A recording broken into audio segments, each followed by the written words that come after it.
बिस्मिल्लाहिर्रहमानिर्रहीम। अभी हम ब्रेन इंजरी पढ़ेंगे। ये हमारी हेड इंजरी का वीडियो नंबर 2 है, ठीक है ना। यहाँ से हम हेड इंजरी कंटिन्यू कर रहे हैं, ठीक है ना। तो ब्रेन इंजरी जो है, हमने पहले क्या कहा था, head injury is divided into 3 parts ना, 3 टाइप्स, ठीक है। Skull injury, scalp injury, skull injury और ब्रेन इंजरी, ठीक है, ब्रेन पेरेन्काइमल इंजरी। तो हमने ये दोनों पढ़ लिए हैं, अब हम ये पढ़ेंगे, ठीक है। देखें, ब्रेन इंजरी जो है it is of 2 types, primary brain injury और सेकेंडरी ब्रेन इंजरी। देखें ब्रेन इंजरी, देखें फॉर एग्जांपल अगर आप किसी को मार रहे हैं, ऐसे आपने किसी को मुक्का मारा है, ठीक है, आपने पंच मारा है किसी को, ठीक है ना, तो आप क्या कर रहे हैं, आप उसको डायरेक्ट ट्रॉमा दे रहे हैं, जो कि डायरेक्ट डैमेज कर रही है फोर्स, ठीक है। किसको डैमेज कर रही है, न्यूरोनल डैमेज होता है, ठीक है।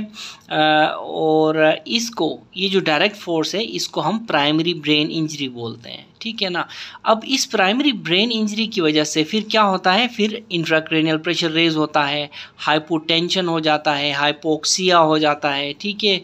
और क्या होता है, डिक्रीज्ड जो है सेरेब्रल परफ्यूजन प्रेशर हो जाता है, ठीक है। इन सब की वजह से फिर जो इंजरी होती है आफ्टर सम टाइम, याद रखें ये आफ्टर सम टाइम होगी, ये इमीडिएट होगी, आफ्टर सम टाइम इसको हम क्या कहते हैं, सेकेंडरी ब्रेन इंजरी, ठीक है।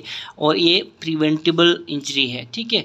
और ठीक है ना, ठीक है ना। अब डायरेक्ट जो ट्रॉमेटिक इंसल्ट होता है, इसकी वजह से क्या क्या हो सकता है, शेयरिंग ऑफ द एक्सॉन्स हो सकती है, कंट्यूजन्स हो सकते हैं, लेसिरेशंस हो सकते हैं, डिफ्यूज्ड एक्सोनल इंजरी हो सकती है, ठीक है ना। तो ये सारी प्राइमरी ब्रेन इंजरी की टाइप्स है। देखें सेकेंडरी ब्रेन इंजरी में मैंने बताया आपको, रेज्ड इंट्राक्रैनियल प्रेशर की वजह से, हाइपोटेंशन, हाइपोक्सिया और सेरेब्रल परफ्यूजन प्रेशर के कम होने की वजह से ये सारी इंजरीज होती हैं, और ये प्रिवेंटेबल होती है। याद रखें, कभी कभी ऐसा होता है कि पायरेक्सिया जो जिस पेशेंट को होता है, उसकी वजह से भी सेकेंडरी ब्रेन इंजरी हो सकती है, ठीक है। तो अब देखें टाइप्स ऑफ जो है ब्रेन इंजरी। अब ये जो टाइप्स ऑफ प्राइमरी इंसल्ट की वजह से, प्राइमरी ब्रेन इंजरी की वजह से क्या क्या हो सकता है, उसमें देखें कंक्यूशन हो सकता है, कंट्यूजन हो सकता है जिसको हम ब्रूज भी बोलते हैं।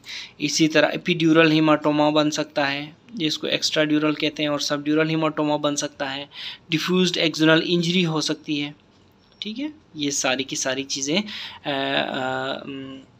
प्राइमरी ट्रॉमेटिक इंसल्ट की वजह से हो सकती हैं, ठीक है ना। तो सबसे पहले कंकशन देखें, कंकशन देखें, इट इज़ कोई भी नॉन पेनिट्रेटिंग ट्रामा के बाद जो टेम्परेरी न्यूरोनल डिसफंक्शन होता है ना, उसको कंकशन बोलते हैं, ठीक है ना।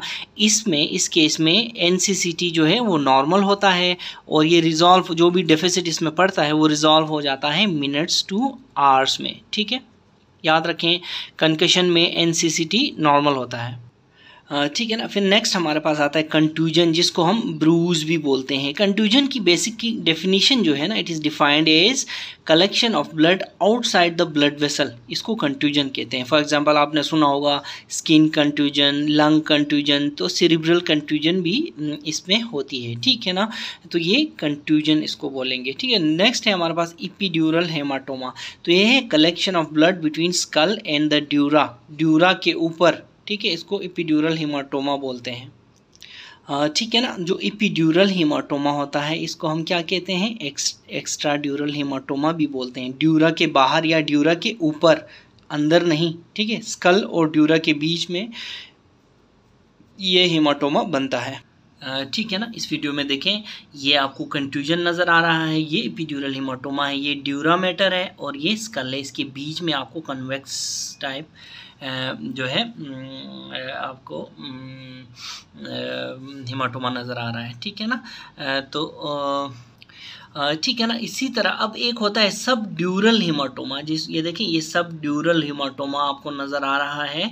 ये क्या है, ड्यूरा के नीचे है, ड्यूरा के नीचे सब ड्यूरल। अब अगर ये लाइन ड्यूरा है तो सब ड्यूरल हीमाटोमा ये होगा, एपिड्यूरल ऊपर होगा, जिसको हम एक्स्ट्रा ड्यूरल भी बोलते हैं, ठीक है। ठीक है ना। इसी तरह सब ड्यूरल हीमाटोमा बनता है जो कि कलेक्शन ऑफ ब्लड। इसी तरह ये सब ड्यूरल हीमाटोमा तो हमने बताया।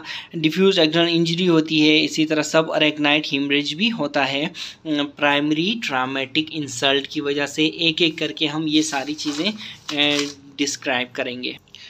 तो सबसे पहले कंकशन देखें। कंकशन जो है मैंने क्या कहा था, temporary neuronal dysfunction following non penetrating trauma कहा था ना।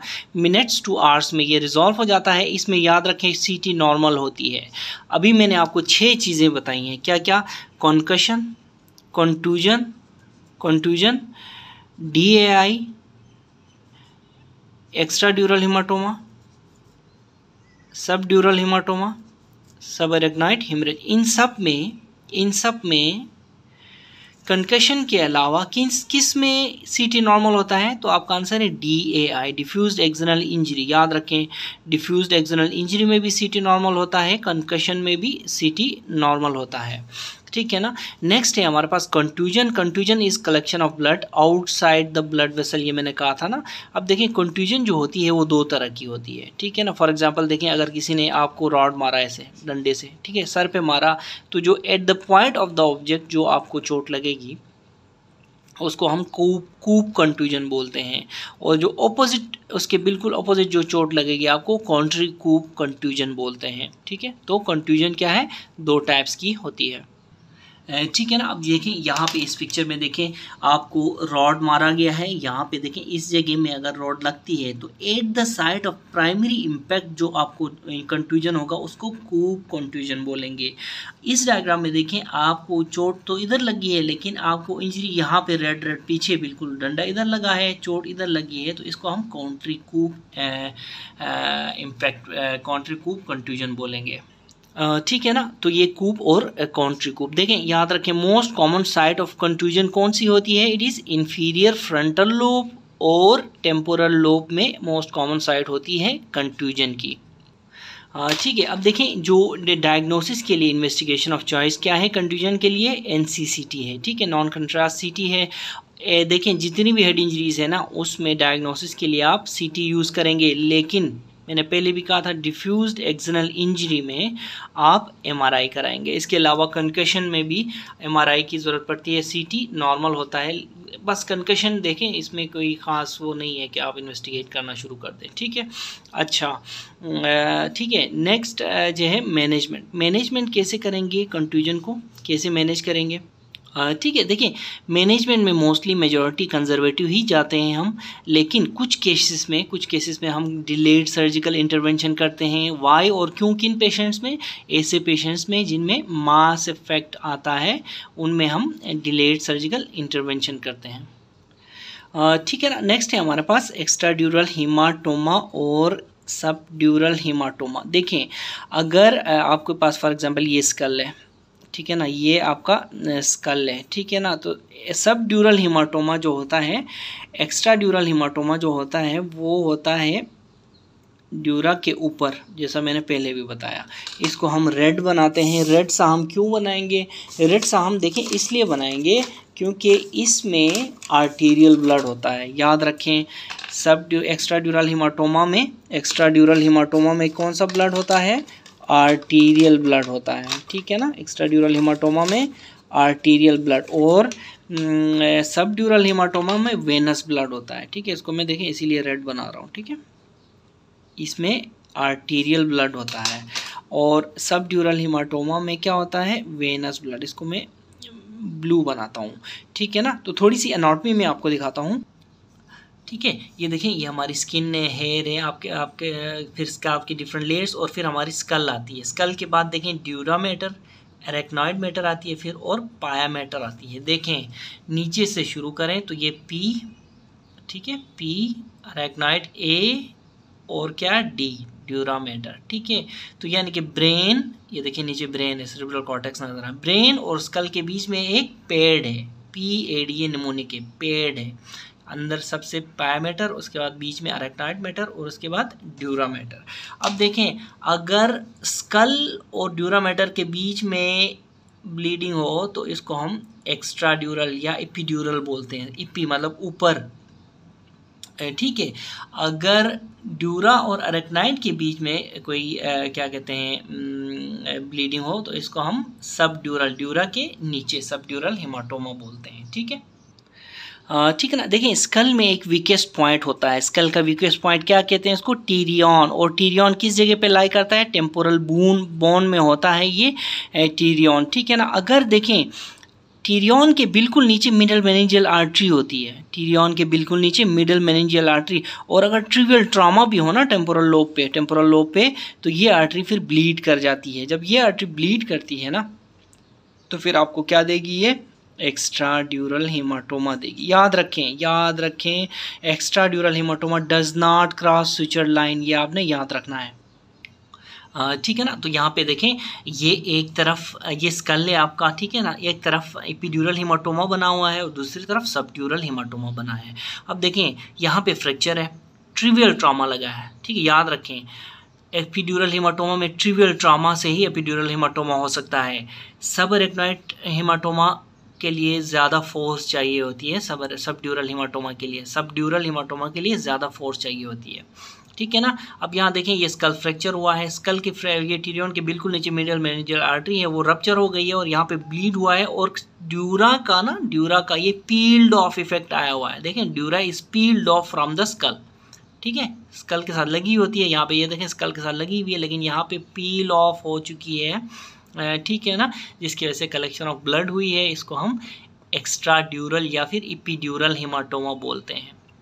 याद रखें epidural haematoma does not cross the suture line. ठीक है। अब सबड्यूरल हेमाटोमा जिसमें काफ़ी ज़्यादा फोर्स चाहिए होती है, ठीक है ना, इसमें क्या होता है, यहाँ पे ब्रीजिंग वेन्स या फिर कॉर्टिकल वेन्स रप्चर होती हैं। इसमें ब्रीजिंग वेन्स, कॉर्टिकल वेन्स, ठीक है, वो रप्चर होती हैं। ठीक है, फिर ब्लड क्या होता है, ब्लड ड्यूरा और अरेक्नॉइड के बीच में, याद रखें इसमें ड्यूरा इंटैक्ट होती है सबड्यूरल हेमाटोमा में, क्योंकि ब्लड सारा नीचे होता है ड्यूरा के नीचे। ठीक है ना। तो ये वेनस ब्लड होता है जिसकी कलेक्शन होती है सबड्यूरल हेमाटोमा में। याद रखें subdural haematoma crosses suture line. ठीक है, ठीक है। एक और डायग्राम देखें ये यहाँ पे ये मिडल मेनिंजियल आर्टरी है, ये टीरियन है। टीरियन में कौन कौन सी चीज़ें सुचर्स कन्वर्ज होते हैं, फ्रंटल बोन के यहाँ पे, और उसके बाद पैराइटल बोन के, और उसके बाद टेम्पोरल बोन के सुचर्स कन्वर्ज होते हैं। ठीक है ना। तो यहाँ फिर ये जो मिडल मेनिंजियल आर्टरी का पोस्टीरियर डिवीजन है, इसका एंटीरियर डिवीजन। याद रखें टीरियन के ज़्यादा करीब anterior division of middle meningeal artery होती है। तो यहाँ पे इंजरी होती है जिसकी वजह से एक्स्ट्राड्यूरल हेमाटोमा बनता है। ठीक है ना। तो मैंने क्या कहा, सिफिनॉइड बोन के, फ्रंटल बोन के, और पैराइटल बोन के, और टेम्पोरल बोन के जो है ना सुचर्स कन्वर्ज होते हैं टीरियन पे। ठीक है ना। तो चलें समराइज करते हैं ईडीएच और किसको, एसडीएच को। देखें ईडीएच में there is collection of blood between dura skull and the dura mater. Subdural haematoma में collection of blood between dura and arachnoid. ठीक है ना, ड्यूरा एंड अरेक्नॉइड। अब ड्यूरा इसमें पील्ड ऑफ होती है, जबकि सबड्यूरल हेमाटोमा में ड्यूरा इंटैक्ट होती है। एक्स्ट्राड्यूरल हेमाटोमा में डजंट क्रॉस सुचर लाइन, जबकि एसडीएच क्रॉसेस सुचर लाइन। ठीक है। अच्छा, इसमें क्या होता है, इसमें ट्रिवियल ट्रॉमा, छोटा मोटा ट्रॉमा आपको ईडीएच करा सकता है। ठीक है ना। ये ट्रॉमा कहाँ हो, और the weakest point of the school Tyrion में। टीरियन कहाँ होता है, टेम्पोरल बोन में होता है। तो फिर क्या होता है, मिडल मेनिंजियल आर्टरी इंजर होती है, जिसकी वजह से आर्टीरियल ब्लड बाहर कलेक्ट हो जाता है। ठीक है। जबकि एसडीएच में देखें ट्रॉमा सीवियर चाहिए होता है, ट्रॉमा ट्रिवियल नहीं होता, बल्कि इसमें ट्रॉमा हाई इंटेंसिटी ट्रॉमा चाहिए होता है, और इसमें वेनस ब्लड होता है। ठीक है, वेनस ब्लड होता है। और इसमें कौन सी वेन्स, ब्रिजिंग कॉर्टिकल वेन्स आपको एसडीएच देती हैं। ठीक है ना।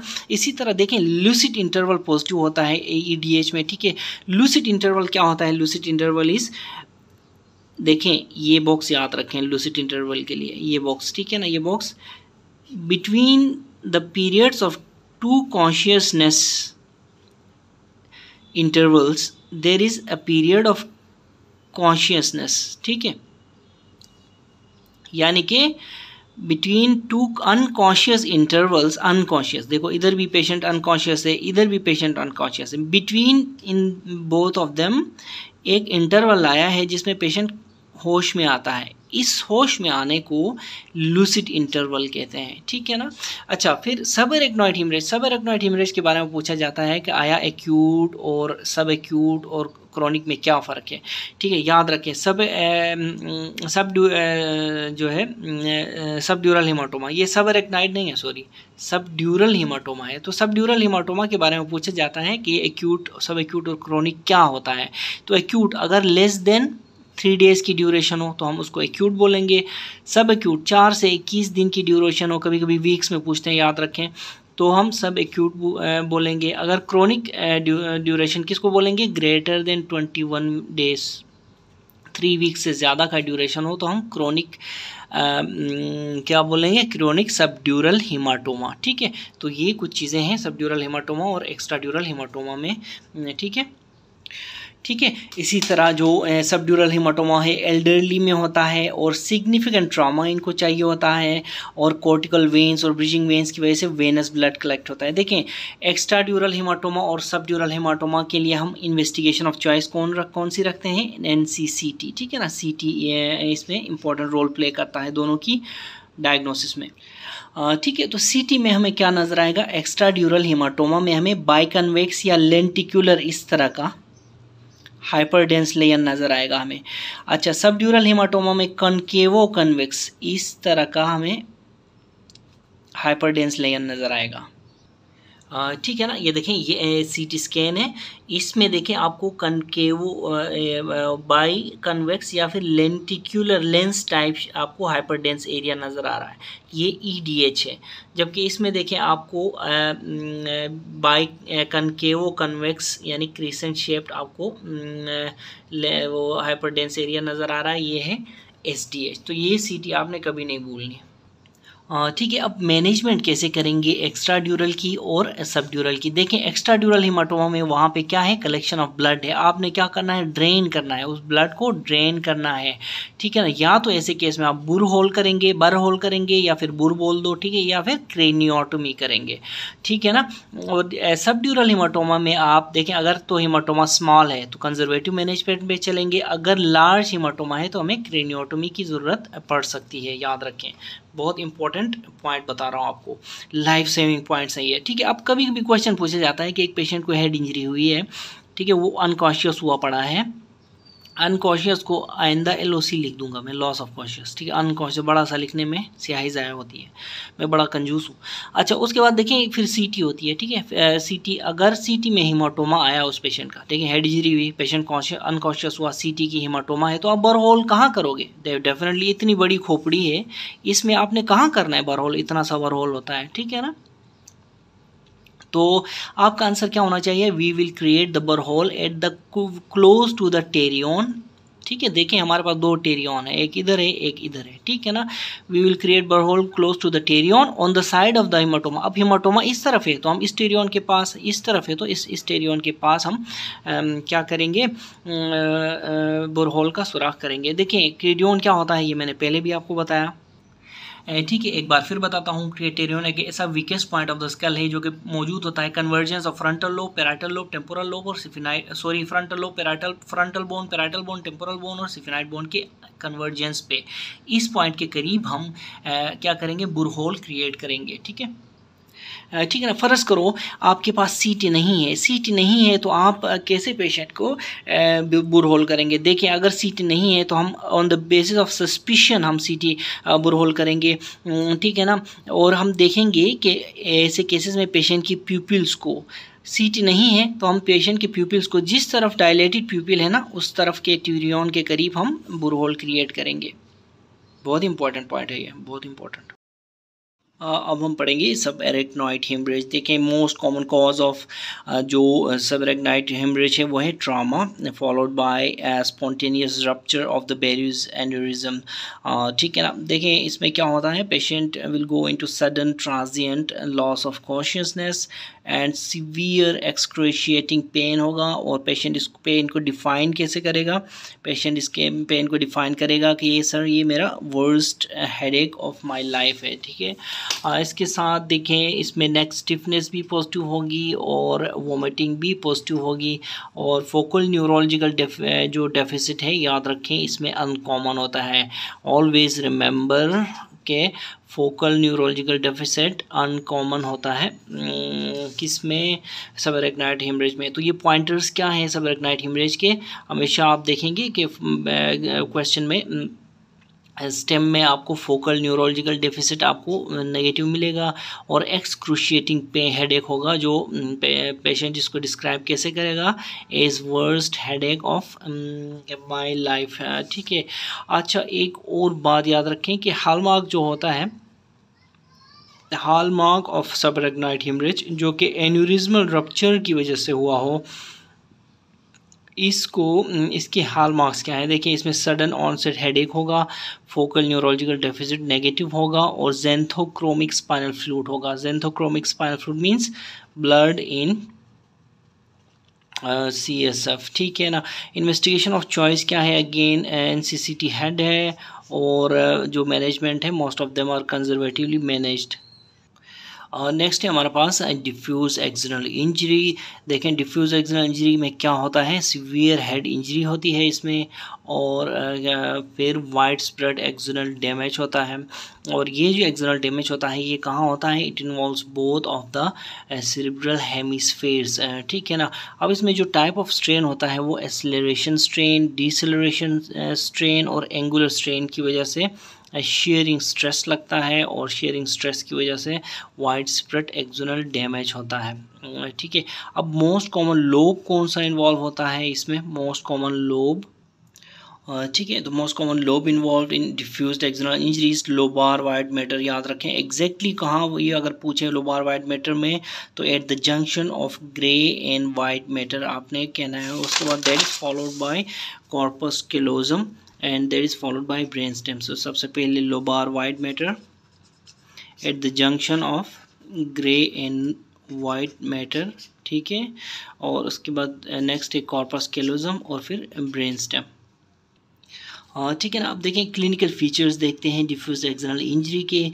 जैसे ही पेशेंट आपके पास ER में आएगा, जब ER में पेशेंट आएगा तो वो there will be loss of consciousness. और याद रखें diffused external injury is the most common cause of post traumatic vegetative state. और इंट्राक्रेनियल जो प्रेशर है इस केस में नॉर्मल भी हो सकता है सबरेक्नाइट हेमरेज में, और सॉरी डिफ्यूज एक्सटर्नल इंजरी में, या फिर रेज भी हो सकता है। इसी तरह CT स्कैन नॉर्मल होता है, ये हमने पहले भी आपको बताया हुआ है। तो diagnosis of investigation of choice for the diagnosis क्या होगी, MRI होगी इसमें। और प्रोग्नोसिस याद रखें डिफ्यूज्ड एक्सटर्नल इंजरी की प्रोग्नोसिस बहुत ही एक्सट्रीमली पुअर है। ठीक है ना। तो ये देखें ये एक MRI है एक पेशेंट की जिसको डिफ्यूज्ड एक्सटर्नल इंजरी हुई है, और ये देखें at the junction of grey matter and white matter, इनको वाइड स्प्रेड इंजरी है, डिफ्यूज्ड इंजरी है। ठीक है ना। अच्छा देखें कि डिफ्यूज्ड एक्सटर्नल इंजरी के बारे में ये आपको मैं थोड़ी देर के लिए रोकता हूँ, ये पेज आप इसको देख के पढ़ सकते हैं। It is caused by traumatic sharing forces during rapid acceleration and deceleration of the brain, e.g. Motor vehicle accident. ठीक है। Usually results in devastating neurologic injury, often causing coma or persistent vegetative state. MRI shows multiple lesions, punctate hemorrhages involving white matter tracts। ठीक है ना। तो ये MRI में आपको दिखा रहा हूँ। ठीक है ना। देखिए अब हम जाएंगे management of raised intracranial pressure की तरफ, यानी कि किसी भी पेशेंट में हेड इंजरी की वजह से अगर इंट्राक्रेनियल प्रेशर रेज होता है तो आप उसको कैसे मैनेज करेंगे। तो मैनेजमेंट में जाने से पहले देखें इसका फिजियोलॉजिकल एस्पेक्ट आपको पता होना चाहिए। देखिए हमारा जो ब्रेन है इट रिक्वायर्स कंटिन्यूस परफ्यूजन ताकि उसको लगातार ऑक्सीजन मिल सके, ताकि उसको लगातार ग्लूकोज मिल सके। ठीक है ना। अब देखें नॉर्मल सेरेब्रल ब्लड फ्लो जो होता है वो कितना होता है, 55 ml पर मिनट, यानी कि 60 सेकेंड है ये, पर मिनट पर 100 ग्राम ऑफ ब्रेन टिश्यू। ये हमारा नॉर्मल सेरेब्रल फ्लो होता है। कितना होता है, 55 ml पर मिनट पर 100 ग्राम। ठीक है। अब ये जो सेरेब्रल ब्लड फ्लो है it is dependent on cerebral perfusion pressure, और सेरेब्रल परफ्यूजन प्रेशर की जो इक्वेशन है मैं आपको बताता हूँ। Cerebral perfusion pressure is equal to mean arterial pressure minus intracranial pressure. ठीक है, अब देखें अगर मीन आर्टीरियल प्रेशर रेज होगा तो सेरेब्रल परफ्यूजन प्रेशर भी रेज होगा। अगर इंट्राक्रैनियल प्रेशर रेज होगा तो सेरेब्रल परफ्यूजन प्रेशर डिक्रीज होगा। ठीक है, क्योंकि माइनस होगा ना, ये माइनस होगा। अब ज़्यादा अमाउंट माइनस होगी तो आउटकम कम निकलेगा। ठीक है, तो अब इन दोनों की नॉर्मल वैल्यू क्या है? देखिए मीन आर्टीरियल प्रेशर है, उसकी नॉर्मल वैल्यू बिल्कुल वही है जो ग्लूकोज लेवल होता है, लेकिन इसमें units of millimetre of mercury लगा देंगे। ठीक है, 90 to 110 मिलीमीटर ऑफ मर्करी।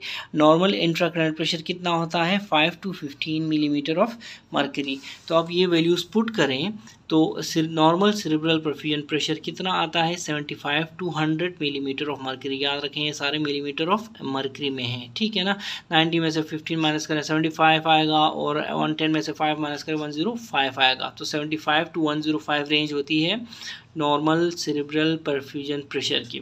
जबकि नॉर्मल सेरेब्रल ब्लड फ्लो की जो रेट है वो डिफरेंट है।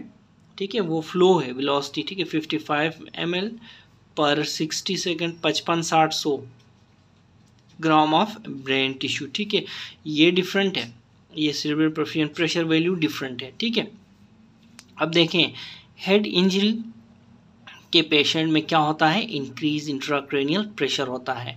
जब इंक्रीज इंट्राक्रैनियल प्रेशर रेज यानी कि होता है, इंट्राक्रैनियल प्रेशर जब रेज होता है तो ये इक्वेशन देखें, cerebral perfusion pressure equal to mean arterial pressure minus intracranial pressure. अब जब ये माइनस होने वाली अमाउंट ज़्यादा होगी तो CPP डिक्रीज़ कर जाएगा। अब जब CPP डिक्रीज़ कर जाएगा तो हमने क्या कहा था? CPP इज़ डिपेंडेंट ऑन, हमने क्या कहा था? Cerebral blood flow is dependent on cerebral perfusion pressure. तो इसलिए सेरेब्रल ब्लड फ्लो भी डिक्रीज़ कर जाएगा, जिसकी वजह से क्या होगा? जिसकी वजह से इस्कीमिया इंसू करेगा। और हमने क्या कहा था? हमने क्या कहा था कि ब्रेन इंजरी देखें दो टाइप्स की होती है। प्राइमरी ब्रेन इंजरी जो कि क्या होती है? डायरेक्ट ट्रॉमा की वजह से। सेकेंडरी ब्रेन इंजरी जो कि होती है रेज इंट्राक्रैनियल प्रेशर और हाइपोक्सिया की वजह से। ठीक है, तो अब जब इस्कीमिया होगा तो आपको क्या मिलेगा? सेकेंडरी ब्रेन इंजरी है। याद रखें हमने क्या कहा था? हमने कहा था कि secondary brain injury is avoidable, preventable. ठीक है, अब to avoid secondary brain injury हमने क्या करना है? हमने करना है इम्प्रूव किसको? सेरेब्रल ब्लड फ्लो को। ठीक है ना, जब सेरेब्रल ब्लड फ्लो को इम्प्रूव करने की नौबत आएगी तो उसके लिए हम क्या करेक्ट करेंगे? हम सेरेब्रल परफ्यूजन प्रेशर करेक्ट करेंगे। और सेरेब्रल परफ्यूजन प्रेशर हम कैसे करेक्ट कर सकते हैं? या तो हम इंक्रीज़ करेंगे मीन आर्टीरियल प्रेशर को, या तो हम डिक्रीज़ करेंगे इंट्राक्रैनियल प्रेशर को। ठीक है, अब देखें कि how we will decrease intracranial pressure.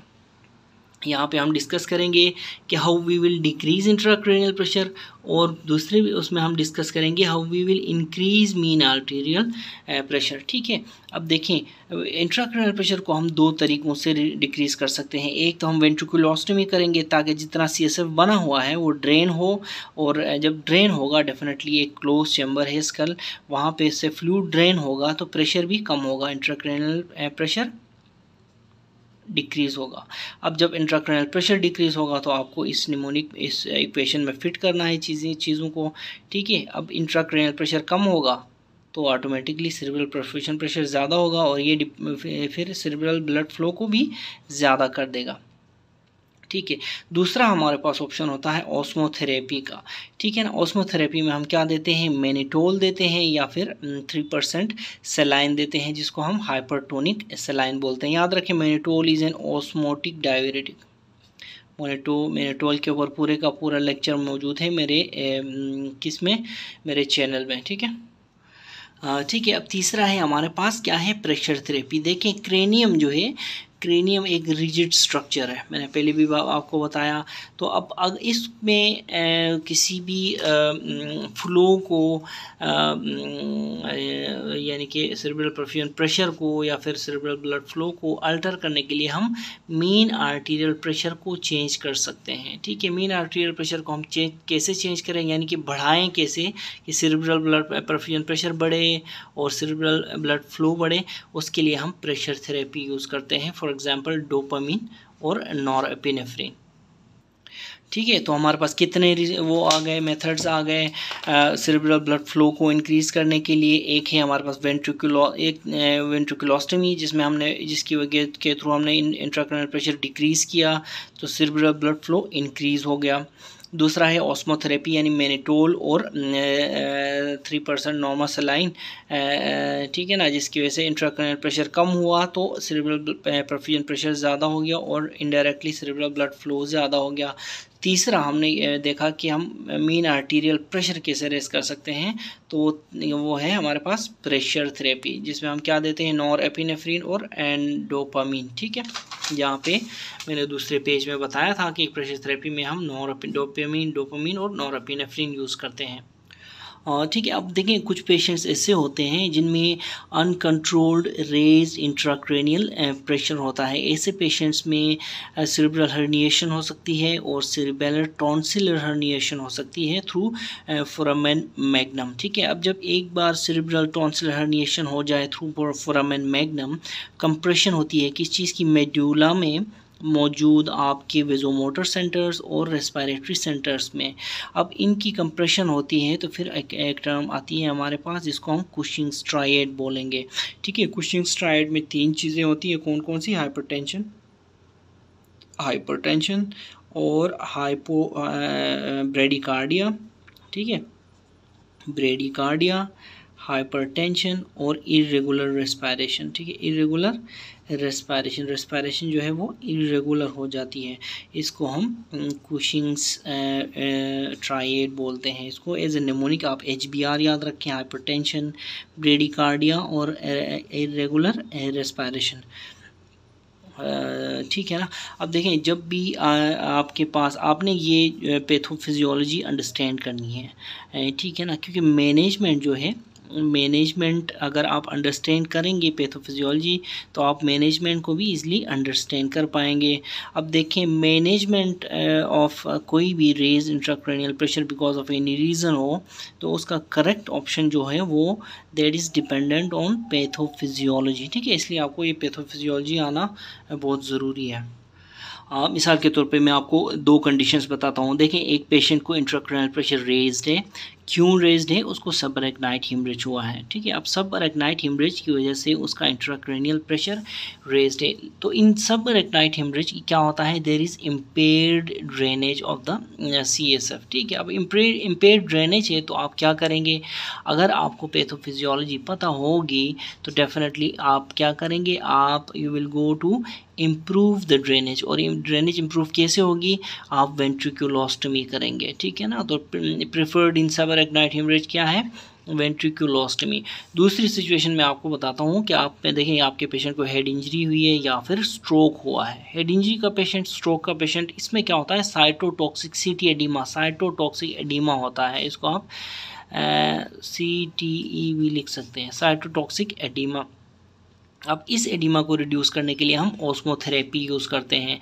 ऑस्मोथेरेपी के लिए हम क्या देते हैं, 3% सलाइन जो कि हाइपरटोनिक सलाइन है, या फिर मैनिटोल देते हैं। ठीक है, तो ये आपने क्वेश्चन जो है वो केयरफुली रीड करना है। जब आप क्वेश्चन केयरफुली रीड करेंगे उसमें कंडीशन का आपको पता चलेगा, उस कंडीशन की पैथोफिजियोलॉजी का आपको पता चलेगा, तो आप देखें आपको ऑटोमेटिकली इसका आंसर आएगा और ये आंसर वेरी करता है कंडीशन टू कंडीशन।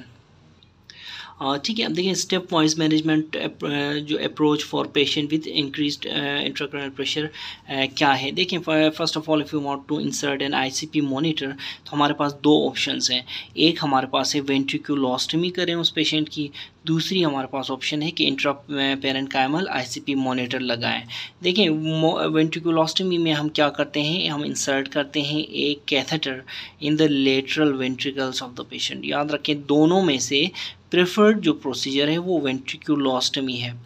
ठीक है, क्यों प्रेफर्ड है, इसलिए कि it also allows along with the measurement it also allows CSF drainage as well. ठीक है, लेकिन कुछ कंट्राइंडिकेशंस है वेंट्रिकुलोस्टमी के, वो कौन कौन से हैं। फॉर एग्जांपल अगर डिफ्यूज्ड एडिमा हो और स्मॉल वेंट्रिकल हो, यानी कि वेंट्रिकल स्मॉल सा हो और एडिमा बहुत ज़्यादा हो तो आप वहाँ पे जाना डिफ़िकल्ट होता है, तो आप वेंट्रिकुलोस्टमी नहीं करेंगे। और दूसरा ये कि पेशेंट को कोई कोआगुलोपैथी हो जिसकी वजह से अगर आप वेंट्रिकुलोस्टमी करेंगे तो there is increase risk of bleeding. इन दोनों केसेस में आप वेंट्रिकुलोस्टमी नहीं करते, बल्कि इन दोनों केसेस में जो प्रेफर्ड है वो है इंट्रापेरेन्काइमल आईसीपी मॉनिटर डाल देंगे। ठीक है, ठीक है ना। यहाँ पे देखिए ये लेटरल वेंट्रिकल्स है, यहाँ पे हमने ऐसे कैथेटर डाला है, इसको हम वेंट्रिकुलोस्टमी कहते हैं। जबकि दूसरा जो है वो देखिए fibre optic intra parenchymal ICP monitor हमने डाला हुआ है ब्रेन में।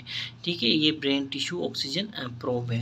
ठीक है, तो ये देखिए दोनों डिफरेंसेस हैं वेंट्रिकुलोस्टमी और fibre optic intra parenchymal ICP monitor में। ठीक है ना। अब देखें जो गोल्स ऑफ ट्रीटमेंट है वो क्या है। देखें we have to decrease the intracranial pressure and intracranial pressure should be less than 20 millimetre of mercury, याद रखें। और सीपीपी हमने कहाँ तक रखना है, ग्रेटर देन और equal to 60 millimetre of mercury तक रखना है, याद रखें। फॉर पेशेंट्स जो कि एनी पेशेंट जिसका इंट्राक्रैनियल प्रेशर ग्रेटर देन 20 से 25 मिलीमीटर ऑफ मर्करी हो फॉर मोर देन 5 मिनट्स, तो ऐसे पेशेंट में हमें एक्टिव मैनेजमेंट की ज़रूरत होती है। कितनी, 20 to 25 मिलीमीटर ऑफ मर्करी से ज़्यादा हो फॉर 5 मिनट्स, तो हमें एक्टिव मैनेजमेंट की ज़रूरत होती है। तो देखिए एक्टिव मैनेजमेंट सबसे पहले हम कैसे स्टार्ट करेंगे, एलिवेट करेंगे हम हेड एंड को, एलिवेट करेंगे हेड एंड को। देखिए एक होता है ट्रेंडलेनबर्ग पोजीशन, ठीक है, हेड डाउन पोजीशन, ठीक है ना। और एक होती है रिवर्स ट्रेंडलेनबर्ग, हेड अप को क्या कहते हैं हम, रिवर्स ट्रेंडलेनबर्ग पोजीशन कहते हैं। ठीक है, दूसरा क्या है, हम पेशेंट को एलिवेट करेंगे हेड एंड को, रिवर्स ट्रेंडलेनबर्ग पोजीशन पे रखेंगे। दूसरा है हमारे पास कि हमने ड्रेन करना है सीएसएफ को। देखिए ऑलरेडी हमने वेंट्रिकुलोस्टमी उसकी की हुई है, ठीक है, तो ये ड्रेन करेंगे थ्रू वेंट्रिकुलोस्टमी सीएसएफ, ठीक है ना। वेंट्रिकुलोस्टमी इन सीटू है, इसीलिए तो हमें प्रेशर्स मालूम हो रहे हैं। ठीक है, इसी तरह से थर्ड ऑप्शन है हमारे पास ऑस्मोथेरेपी की, ऑस्मोथेरेपी 3% नॉर्मल सेलाइन और मैनिटोल के साथ हम कर सकते हैं। It is preferred osmotherapy in stroke and cytotoxic oedema. देखिए मैनिटोल के केस में आपने याद रखना है कि यू शुड बी केयरफुल के जो सीरम ऑस्मोलैरिटी है वो लेस देन और इक्वल टू 320 मिली ऑस्मोल्स रहे, बल्कि लेस देन 320 मिली ऑस्मोल्स रहे, तो हमने मैनिटोल देते हुए सीरम ऑस्मोलैरिटी भी हमें देखनी पड़ेगी। फिर हमारे पास नेक्स्ट ऑप्शन है ग्लूकोकोर्टिकॉइड्स का।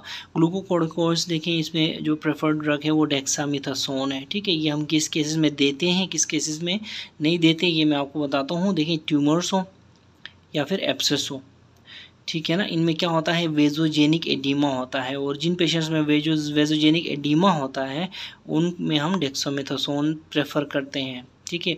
जबकि डेक्सामेथासोन को अवॉइड कब करेंगे, हेड इंजरी के पेशेंट में और स्ट्रोक के पेशेंट्स में, ठीक है ना। दो में देंगे, दो में अवॉइड करेंगे। देखें ट्यूमर और एब्सेस में हम डेक्सामेथासोन देते हैं, हेड इंजरी और स्ट्रोक यानी हेमरेजिक हो या इस्कीमिक हो, हेड इंजरी और स्ट्रोक में हम डेक्सामेथासोन नहीं देते, ठीक है। नेक्स्ट हमारे पास के पेशेंट को हम सीडेट रखेंगे। इसमें प्रेफर्ड ड्रग्स हमारे पास मॉर्फिन है, प्रोपोफोल है, मिडाज़ोलाम है। उसके बाद न्यूरोमस्कुलर पैरालिसिस भी कर सकते हैं आफ्टर ईटीटी डालेंगे। उसके बाद न्यूरोमस्कुलरली पैरालाइज करेंगे पेशेंट को। याद रखें इसका एडवांटेज क्या है ईटीटी का, कि ईटीटी का एडवांटेज ये है कि we can control the respiratory rate of the patient, ठीक है ना। और इसमें हम इलेक्टिव, जब भी हम चाहें इलेक्टिव हाइपर वेंटिलेट कर सकते हैं पेशेंट को, ताकि हम ज़्यादा से ज़्यादा CO2 वॉश आउट कर सकते हैं। लेकिन याद रखें elective hyper ventilation is used for only A short period of time. Seventh है हमारे पास प्रेशर थेरेपी। प्रेशर थेरेपी से हम क्या कर सकते हैं? देखिए हमने एक बार बात की कि इंट्राक्रैनियल प्रेशर को कैसे डिक्रीज़ कर सकते हैं। अब हम बात करेंगे मीन आर्टीरियल प्रेशर को हम कैसे इंक्रीज़ कर सकते हैं, ठीक है ना। तो फिनाइलेफ्रीन इसका एक एजेंट है, नॉरएपिनेफ्रीन और डोपामीन एजेंट से हम यूज़ करते हैं तीनों, जिसकी वजह से मीन आर्टीरियल प्रेशर बढ़ता है। और जब मीन आर्टीरियल प्रेशर बढ़ेगा तो क्या होगा, सेरेब्रल परफ्यूजन प्रेशर बढ़ जाएगा, और जब CPP बढ़ जाएगा तो सेरेब्रल ब्लड फ्लो बढ़ जाएगा, ठीक है ना। तो like this we manage raised intracranial pressure value for more than 5 minutes.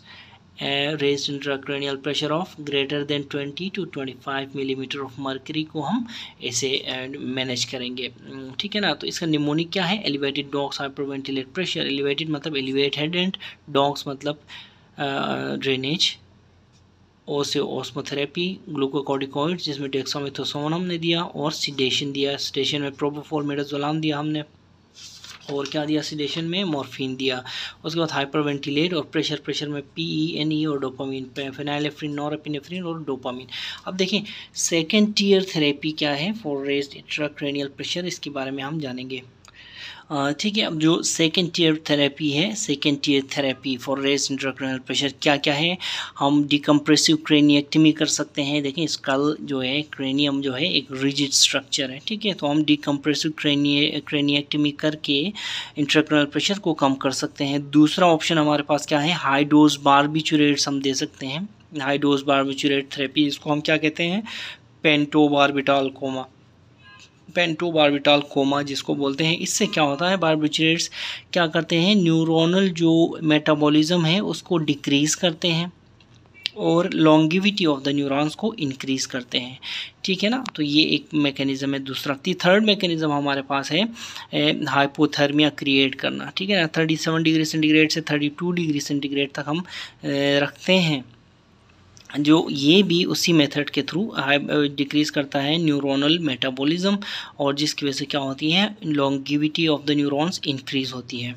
तो ये सेकेंड टियर मैकेनिज़म्स हैं। कौन से, decompressive craniectomy, high dose barbiturate therapy, pentobarbital coma जिसको बोलेंगे, और हाइपोथर्मिया।